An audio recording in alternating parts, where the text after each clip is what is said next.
জুলাই গণঅভ্যুত্থান, এই বিপ্লবের অংশীদার আমরা সকলেই। আমরা আজকে একটা রাষ্ট্রীয় প্রোগ্রামে এখানে উপস্থিত হয়েছি, কোনো দলীয় প্রোগ্রামে না। যে রাষ্ট্রীয় প্রোগ্রামে আমরা উপস্থিত হয়েছি সে রাষ্ট্র সবাইকে ধারণ করার কথা, কিন্তু দুর্ভাগ্যের বিষয় কেন যেন আমাদের রাষ্ট্রীয় একটা প্রোগ্রামেও আমরা ইতিহাসের সমস্ত কিছুকে আমরা ধারণ করতে ব্যর্থ হলাম। আপনারা খেয়াল করে দেখবেন, এই বাংলাদেশে মুক্তিযুদ্ধের ইতিহাসকে যেমন একপেশে আওয়ামী লীগ দখল করেছিল, ঠিক একই ধরনের একটা পরিস্থিতি এখানে তৈরি হয়েছে। আমরা যারা বয়সী তরুণ, জীবনের সমস্ত ঝুঁকি নিয়েও শহীদ রাষ্ট্রপতি জিয়াউর রহমানের মুক্তিযুদ্ধের যে অবদান সেটাকে আমরা বারংবার বলে গেছি, কারণ এটা ইতিহাসের অংশ, এই ইতিহাসকে বোঝা যায় না।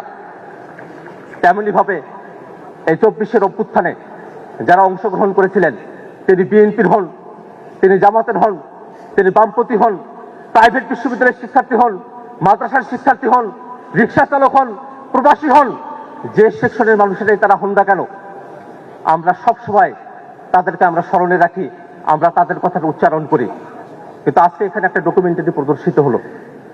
সেই ডকুমেন্টারিতে দেখেন খেয়াল করে, এই আন্দোলনটা যে ব্যানারে সংগঠিত হয়েছিল, বৈষম্য বিরোধী ছাত্র আন্দোলন, সেই আন্দোলনের ব্যানার, সেই ব্যানারটার কথা এখানে উল্লেখ করা হলো না। এই আন্দোলন তো একদিনে সংগঠিত হয় নাই, এটা ছিল কোটার দাবিতে, কোটা সংস্কারের দাবিতে একটা আন্দোলন। কিন্তু সেই আন্দোলনটার গতিপথ আপনারা যদি খেয়াল করে দেখেন, 9 দফার মতো একটা ঐতিহাসিক ঘটনা, যেটা এই আন্দোলনের গতিপথকে পরিবর্তন করে দিয়েছিল, সেই 9 দফা এখানে অনুপস্থিত থেকে গেল। আমরা খেয়াল করে দেখলাম 24-এর অভ্যুত্থানের সময়টাতে সব থেকে সাহসের যে ঘটনাটা, আনুষ্ঠানিকভাবে 3 আগস্ট শহীদ মিনারে যে 1 দফার ঘোষণা দেয়া হলো, সে বিষয়টা এখানে বিমালুম ভুলে যাওয়া হলো। এটা আমাদেরকে আহত করে। আমরা চাই এই ইতিহাস বাংলাদেশের প্রত্যেকটা মুক্তিকামী জনতার হবে। 24-এর ইতিহাস থেকে কোন জুলাই যোদ্ধাকে বাদ দেয়া চলবে না, এটাই হওয়ার কথা ছিল আজকের রাষ্ট্রীয় প্রোগ্রামের ডকুমেন্টারির ভাষ্য। কিন্তু দুর্ভাগ্যের বিষয়, আজকে বাংলাদেশের বিভিন্ন রাষ্ট্রীয় প্রতিষ্ঠানগুলোতে যেমন করে দলীয়করণ হচ্ছে, যেমন করে দলীয় লোকরা বসছে, ঠিক তেমনি ভাবে আজকে ইতিহাসেও একটা দলীয়করণ করা হলো।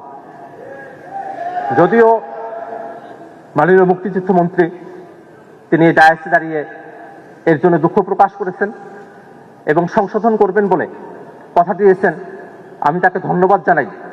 কিন্তু এই যে ভুল, সেটাকে আমি কোনোভাবেই অবচেতন মনের ভুল বলে মনে করি না। এটা খুব চেতন জাগ্রত অবস্থায় থেকে ইতিহাসকে বিকৃত করার জন্য এবং ইতিহাসকে দলীয়করণ করার জন্য এই ধরনের একটা ডকুমেন্টারি তৈরি করা হয়েছে। এখানে একটা অনিকাঙ্ক্ষিত পরিস্থিতি তৈরি হয়েছিল। আজকে একটা মহিমান্বিত দিন, যেই দিনে আমরা বিজয় অর্জন করেছিলাম, সেই দিনে সরকার কর্তৃক একটা প্রোগ্রাম ঘোষণা করা হয়েছে।